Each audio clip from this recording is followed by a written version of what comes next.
Hello guys, I am just switching off for the evening. It is Thursday and I have made dinner for everyone. Actually, I'm not fully switching off because it's 6:30. I made myself and the kids dinner and I've half made Keegan's, but I'm gonna make his fresh because he's at rugby training at the moment and he won't get back for another 2 hours.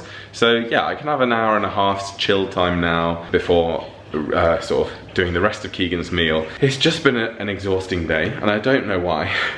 I was doing some work on my laptop in the living room and Keegan came in and was like, "You look really tired." And I was like, "I feel it." I'm actually repping Keegan's brand at the moment, PTIQ, as my pajamas. I get boyfriend points for that. And this is my book. This is the second book in the series that I've been reading that I think I showed you guys. The first one was A Court of Thorn and Roses. This is A Court of Mist and Fury. And that's how far in I am. That's about just over 100 pages. It's such a good book. Anyway, I've just placed you up there just so I'm hands-free. I wanted to let you know that the entirety of this vlog, the AdSense that I make through this video, which if you don't know AdSense, that's the money I earn from Google, from the adverts on this video that I live off of. I'm gonna be donating that to the Dogs Trust because it's something that is close to my heart. Obviously, I love dogs, I love animals in general, but particularly dogs. I've grown up with dogs since I was a kid and I've learned some things about the situation with dogs in the UK at the moment, which has I don't want to sound dramatic, but I just feel really sad about it. And I thought I would try and use my community, use my platform, use the money raised from it to give to the Dogs Trust. So I just want to talk to you a little bit about it before we get into the video. So if you don't know, if you're not from the UK, the Dogs Trust is probably the biggest dog charity here in the UK. And in January alone this year, they had 6,000 requests from people in the UK to rehome their dogs, which is the most requests they've ever had ever, which is insane. And I think that's partly due to the pandemic, so people getting pandemic puppies and then going back to work and going, "I can't handle a dog." But I think it's also to do with the cost of living crisis going on at the moment in the UK with the really high cost of food, fuel, heating, electricity. Just people can't afford to keep the dogs anymore, so they're sadly getting rid of them. So they're looking for more people to be foster carers, and to be honest, if I didn't already have 2 dogs, I would do that. Although it is something that I keep thinking about going, maybe I could, but I just don't think it's practical with 2 dogs. But what I can do is donate some of my own money and also ask you guys that if you feel so inclined and if you're in a generous mood and you have some spare change, I have set up a fundraiser, which I will link down below. I'm also doing one over on Instagram, so if you follow me on Instagram, if you head on there, it's on my main profile page. But I will also have a fundraiser linked down below if you would like to donate to that. There's also a petition as well, which might only be able to be signed by people in the UK, but the Dogs Trust are petitioning the government to get rid of all VAT on dog food products and vet services. So again, if you're not from the UK, VAT is what the government sort of add. It's like tax, sales tax. Think of it that way. The lighting is not very good over there. They're asking the government to scrap all VAT payments on like veterinary surgeries, operations on pet food and pet services because of this very issue, because people are getting rid of their pets and especially their dogs because they can't afford the payments. So if the government could get rid of the sales tax, at least it does something to help with the problem. So in January alone, as I said, they faced 6,000 people calling them to say, "Can you take my dog?" Last year, the total was 50,000, which also just puts into perspective how busy January was. And there's some stats here that I've got that the Dogs Trust did a YouGov poll, and it showed that 31% of dog owners in the UK are concerned that they won't be able to care for their dog in the next year, and 43% said that removing VAT on pet food would actually help them. Because I know what some of you are thinking, you're like, VAT, sales tax, it's probably negligible. Well, actually 43% said that removing it would actually be a bit of a help. So I will link the petition down below in case that is something that you are able to sign and want to sign. But yeah, I just feel really sad about it, and I feel like in doing this as well, it's not just helping dogs but human beings. It's helping the dog owners to be able to spend money on dog food, because there's some heartbreaking stories of people that are like, I'm choosing whether to feed myself or my dog, and I just think that's heartbreaking on both accounts. I think that's horrible for the dog and it's horrible for the human being. So yeah, Any help would be greatly appreciated, I'm sure, by the Dogs Trust. The link is down below and I will let you guys know. I'll donate the AdSense from this a month from now in 30 days and I will show you guys that happening, the transaction, and just to show you guys that it has actually happened and I am a man of my word and I'm not lying. And one thing that I discovered as well is that the Dogs Trust have food banks for dogs, which is so cool. Obviously we've all heard of food banks and food banks do amazing, amazing work, but there are lots of people that need food banks, not just for their own food, but for their pets. So there are food banks set up across the UK where dog owners can go and pick up bags of dog food. You dogs are very lucky, aren't you? Yeah, you don't even realise. Look at you, the prints on his many, many blankets. You don't know how lucky you are, do you? Do you want to help the dogs in need? Yeah. Would you play with them? Yeah, you would, wouldn't you? Good morning, it's the next day. How are you, Aves? It's Friday, I've got a day home alone today for most of the day because Keegan's got a speaking gig in London and so he's just taking the kids to drop them off at school and then he's going straight to the station and then I'm going to pick them up after school because Keegan won't be back till maybe like 4, 5-ish. However, we did not have a good sleep last night. Keegan, when he was eating dinner last night, he got a chip stuck in his throat, but not in his windpipe. He'd obviously swallowed it. I know, it's stressful. You heard him, didn't you? That's why you're so tired this morning. Over dinner last night, he ate one of the chips and it got stuck in his esophagus. And he was like trying to cough to get rid of it, but he was like, oh, I don't know. It's not too bad. Like, I think I've just scratched it. Anyway, flash forward to like 1:30 in the morning, he's going like trying to like get up this chip and I just thought it was a scratch. So I was like, what's wrong? And he was like, I just feel this, I think it's, the chip hasn't scratched my throat, it's literally wedged in my esophagus and that I can't, like he can breathe but he's like, because it's obviously not near his windpipe, but he's just, it's not moving and it's uncomfortable and he's in pain. Knowing he's got a speaking gig, got to get up early this morning. So we were up at 1:30, we came down here. I was Googling about what it could be. Apparently fizzy drinks, carbonated drinks can help dislodge it. Some people were saying you could take a tablespoon of butter to like lubricate it. And I was like, we're gonna have to go to A&E because he kept on going and I was like, oh my gosh, just before his speaking gig as well. So we were up for it probably till about 2:30 and then he was like, just go to bed, and I was like, I'm not going to be able to sleep. So I did go up to bed, I left him downstairs because there was nothing more I could do and he wasn't going to go to A&E. Turns out I did fall asleep. I woke up at about 3 o'clock or something like that, so like half an hour later, and he was in bed beside me and he wasn't coughing or anything and I was like, are you okay? And he was like, yeah, it's gone. I don't know, I ate a piece of toast and it sort of pushed it down. But before that, he tried eating a bowl of cereal, nothing happened. But yeah, he'd eaten some toast, he'd pushed it down, but it was like, it now has scratched his throat and he's in a bit of pain. But a better pain than having something lodged in your esophagus. I was like, you need to chew your food. Don't worry me like that. Anyway, that's that done. I haven't slept very well either, obviously, and I don't think the dogs have, because they've not really come to greet me this morning. Normally they're all over me. Are you tired? Because you could hear them up.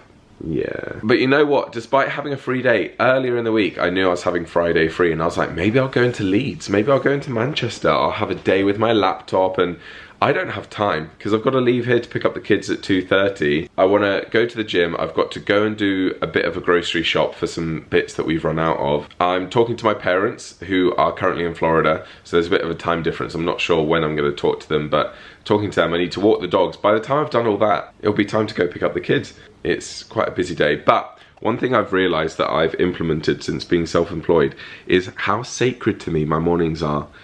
Leah always used to joke because I used to do coffee and comments every morning, and now it's even more sacred than that, that I don't really reply to comments in the morning on YouTube. I just do coffee and YouTube. Like, I watch other people's YouTube videos and drink my coffee every morning, and I have done that for years and I absolutely love it. It's a great way to start the day. It's also a very luxurious way to start the day. I'm very aware of that. I'm very blessed that I have a job where I can do that, but yeah, it sets me up nicely. So the cleaners don't arrive for another 50 minutes. So I can have like 40 minutes to myself. Okay, all ready for the gym, which is good. It's 9 AM, I'm heading out. The cleaners haven't arrived yet. I like to get out the house when the cleaners are there because A, I don't like feeling in the way, and B, I just have a guilty conscience with cleaners. I don't know why. I've had a cleaner the whole time I've lived in London, because also when you share with friends, like when I've lived in a house of 4 or even just me and Lucy, it's quite nice to like just split the cleaner cost between us, and because no one wants to be clearing out their friends, you know, hair from the drain, do they? Whereas I'd be more likely to clean Keegan's hair out the drain because he's my partner. Not that he's got long enough hair for it to be a problem. That was definitely a thing of living with Lucy. I don't know if this is normal, but I just have this guilt complex about like, you're cleaning my house, you must think I'm really lazy. However, I know that they won't, because anyone who's cleaning for a job will be like, I want the money. If no one got their houses cleaned, then loads of self-employed people will be out of work. So I know it's not like that, but I don't know. I just have this, I think because I grew up where my mum did all the housework and she would never be seen dead to have a cleaner clean her house. It's still a little bit of a strange concept to me to have someone else clean your house. I mean, I love it, but it's yeah, it's a bit odd. I'm actually driving in the opposite direction just so I can go and get a drive-through coffee, because it was such a disturbed sleep last night. I didn't have time to have a second coffee at home. So yeah, I'm gonna go grab one now. Can I get a medium Americano with oat milk, please? Is that everything for you? Yeah, that's all, thanks. Alright, thank you. Thank you. Hello. That's £2, yeah? Okay, yes. Let's see. There we go. Would you like your receipt? No, that's fine. Thanks very much, you too. Bye. £2? That's cheap. It's normally £3. Why was that £2? Thing is, I'm quite a regular at this Dunkin' Donuts. They recognise me now when I go. They're often like, oh, do you want a free donut? Oh, do you want a donut for an extra £1? Do you want this? Do you want that? Like, most of the time I've just thought it's, you know, they've got an offer on, and I think sometimes it is when they're like, oh, you've ordered enough that for an extra £1, do you want a donut? But like, they've offered me free donuts before, and I'm like, are you just being kind to me because I'm so regular here? Because I spend my entire paycheck on Dunkin' Donuts coffee. Anyway, I'm feeling positive today and happy today. I think days like today are very needed sometimes, just days by myself, because I love hanging out with Keegan. I could spend like all day, every day with him, and I kind of do. Sometimes I do feel the need to be apart from him, but I feel like lots of the time I don't realise that I need alone time until I have alone time. So, you know, if Keegan wasn't in London today, I'd just be like, yeah, let's spend the entire day together. Obviously, we both have separate work to do, but we do things together, and I'm like, yeah, I do that. But then actually now having time alone, I'm like, oh no, it is nice. So I need to try and factor that in more. But I know it's cringe and it's disgusting and I hate myself for even saying it, but I think that's what happens when your partner becomes your best friend, doesn't it? Oh, I hated that. Even as I said it, I was like, that is disgusting. But it's so, I'm realizing it's true, because obviously Keegan hasn't been my best friend from the day I met him. He's been like a romantic interest from the day I met him. He's then been a boyfriend for nearly a year now. Oh my gosh. But I feel like only in recent months has he become my best friend. So yeah, as gross and cringe as that is, I feel like things change when your partner becomes your best friend. I say as if I'm the expert on relationships. This is the only serious relationship. This is like the most serious relationship I've ever had. But from my experience of this one serious relationship, I'm like, when he's become my best friend, it's like a new level of closeness. Do you know what I mean? My actual best friend lives in Vegas and she's about to move to Nebraska. So she's bought a house in Nebraska with her boyfriend, and she'll be moving next month, I think. So, and it's annoying because I still have not visited her in Vegas. She lived in New York for a bit, visited her when she lived there with Leah. Then she lived in Miami for a while, never visited her, but she came to visit me in Orlando. Then she's lived in Las Vegas, and I've been meaning to visit her, but again, we've had the pandemic, and then, yeah, I haven't really had an excuse for the last year. I should have gone to see her. And then she's moving to Nebraska. So, I mean, there will be a Nebraska trip at some stage, which is exciting because it's a state I've never been to. So we will see. Switch the camera around, guys. Look how beautiful. Going down into a valley. This is a detour because there's always queues on the road to the gym, so I'm coming the back way. Right, I've done my shop. got myself another little drink. The thing is, I could save so much money if I just stopped buying coffees out and drinks out. I mean, I don't buy drinks out every single day. Like, I don't get a Dunkin' Donuts coffee every single day, but I probably get 3 or 4 a week. So I probably should save that money. Oh, I forgot to sanitize my hands. I've got a big sanitizer down here. Does anyone else? I've always used sanitizer, even before COVID. Not to be one of those people like, I did it before it was trendy. I was always really conscious about germs. However, now since COVID especially, I just always carry hand sanitizer everywhere, in my bag, in my coat, in my car. I mean, so much so that my hands, I don't know if you can't really see, they're like red up until here. You can't see on the camera, but they're so dry and they're very painful. Last night I had to put some hand cream on and they stung so much because I'm always washing my hands or putting sanitizer on. Probably a bit too much. I know some people will say germs are good for you, they're good for your immune system, and I appreciate that, but I just don't want to get ill. It's not even COVID anymore. I'm not afraid of COVID. I'm just like, I don't want to get a cold or flu. I don't have time to get ill. Right, the cleaners have just gone. It's 12 o'clock, so they stayed very late. They normally are done by 11, so maybe they arrived late while I was at the gym. But anyway, it is freezing in this house, guys, even though the temperatures are warming up in the UK. They're not warming up that much, and it's almost like colder in the house than it is out, and we're not putting the heating on. Our heating and electricity bill was £500 last month. Over that, it was like £550. Mad. It should be like, what, £100 a month? £500. So yeah, we're not having the heating on. Anyway, I think I'm gonna have lunch now, and actually I bought some biscuits and sweets for the kids because this is our naughty cupboard, and I even bought some chocolate as well. In here we've got all the biscuits, in here we've got all the sweets, and they're mainly for the kids. Look at all those sweets. However, I did buy some chocolate orange custard creams, and if you don't know what an original custard cream looks like, then this won't mean anything to you, but they're normally vanilla, and this is the chocolate orange one, so I want to give it a go. It's the first thing I've eaten today. I better have lunch after this.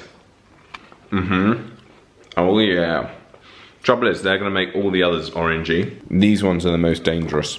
They're like oaty biscuits with chocolate on top. Anyway, for lunch, we've got some pre-cooked fish in here, some bassa fillets, and some pre-cooked vegetables. So I'll microwave one of them, and that'll be my lunch done. And then I'm gonna leave early to collect the kids because I wanna drive to my PO box first. Maybe on the way back with the kids, I'm gonna stop at Iceland and pick up some trays of cans, because the cans in Lidl were actually very expensive, so I didn't get any. But yeah, in Iceland, they're very, very cheap for a whole tray of 24. So I'll take the kids there, get the cans, and then come home. It is the same day, guys. I know I have about 1 million outfit changes every video, but that's just because, I mean, I'm wearing the same t-shirt I was wearing. I just chuck on a jumper, but I realize I end up like taking off a jumper because it gets too hot and then putting on a different one just out of habit. My PO box is in Bradford, which is about 15-20 minute drive from where I live. Yeah, I've never driven, well, I've driven in Bradford once with Keegan, and it was like hell to park like outside my PO box and run in, so I'm not sure if I'm gonna get space, but I'm gonna try. Anyway, I've just had a lovely hour-and-a-half chat with my mum and dad in Florida. They're sunbathing by the pool. It was 8 AM in Orlando, and it was already like 19 degrees, so so nice. It's freezing cold here. I'm thinking it's Friday, and this is the first time that I've picked up the kids on my own. I normally pick them up with Keegan, so I'm like, you know what, maybe I'll treat them to a drive-through, because I have got to stop at the shops on the way home, so I was like, maybe I'll treat them to a Krispy Kreme drive-through or something. Right, done. I have put them in the boot. It's so nice having a bigger car, guys. I'm like, my boot, there's quite a few packages, some big ones, and they've all just fit in the boot. There's still enough room to pick up 2 children and put them in the back. I'm not kidnapping them, just so we're clear. When I spoke a while ago about the fact that I don't identify as a stepdad, I'm not a stepdad. So when people ask me about it, I got quite a few people that were very offended by it, even though it didn't apply to them, going, I think that's very upsetting, and if Taylor and Fletcher saw you say that, then that's really rude and upsetting for them. And I'm like, no, it's not. And I would tell you the reasons it's not, is because, and by that, I wasn't saying I don't want to be a stepdad, or I don't want, if they needed another father figure in their life, of course I'd be that for them, but they don't. They have a mum. they have a dad. My role is not to parent them. They are not my children. They do not need somebody else to parent them. As I said, they have a mum, they have a dad. My role is to be a responsible adult for them, like today. Essentially, this afternoon, I am their guardian. And that's why I said in the video, I feel more like an uncle or something, because yes, I'm responsible for them and I'm protective over them and I want the best for them. However, I am not there to parent them. That's why I don't identify with being a stepdad. But I suppose maybe I just need to embrace that title, because maybe the title of stepdad doesn't mean you're a parent, whereas in my mind it does. So like, for example, when I dropped Taylor off at football last Saturday, if one of the parents was like, oh hi, who are you? I wouldn't go, oh, I'm Taylor's stepdad. No, I'd be mortified to say that. I think Taylor would be mortified for me to say that as well. I'd say, oh, they're my partner's kids. And it was just a bit strange how it was only a few, there was maybe like 3 people, and I think they were all American motherly women who just adore their own children, and probably their heart was breaking thinking that I was being mean. I wasn't being mean, I'm just being honest. Like when people say to me, what's it like being a stepdad? I'm like, well, I don't know, because I'm not one. Whereas if Keegan was a single dad, maybe I'd be filling a little bit of a hole, or if I was dating a single mum, maybe I would be a stepdad, but I'm not. I'm just a responsible adult. However, if Taylor and Fletcher started turning around and calling me dad one day, then they can if they want, but they're not going to, trust me. They have a dad, they do not need another one. Right, it's Joel a few days from now. Basically, I'm editing this vlog and it's about 40 minutes long, so I'm gonna split it into 2. So yeah, I hope you enjoyed this video. Stay tuned in the next few days, probably Thursday actually. There'll be the second half of the vlog, opening the PO box. I tell you something exciting that I have just discovered on a walk yesterday. I was like, I'm gonna do this. And it's very impulsive. I don't know if I actually can afford to do it, but I want to. So stay tuned for Thursday. But yeah, don't forget, I have channel memberships. So if you'd like bonus, exclusive members only videos, then they're from like $3.99 a month, which is less than a large coffee at Starbucks. And you get 3 extra videos a month from me. So, and you get badges next to your name. If you look in the comments down below, you'll see some people have emojis next to their name. Those are my members. Thank you for watching. And again, all the AdSense from this video is going to the Dogs Trust. So if you want to leave it on in the background after you finish watching this, just put it on mute, leave it on or something like that, then that would be greatly appreciated, I'm sure. Thank you for watching and I'll see you soon. Bye.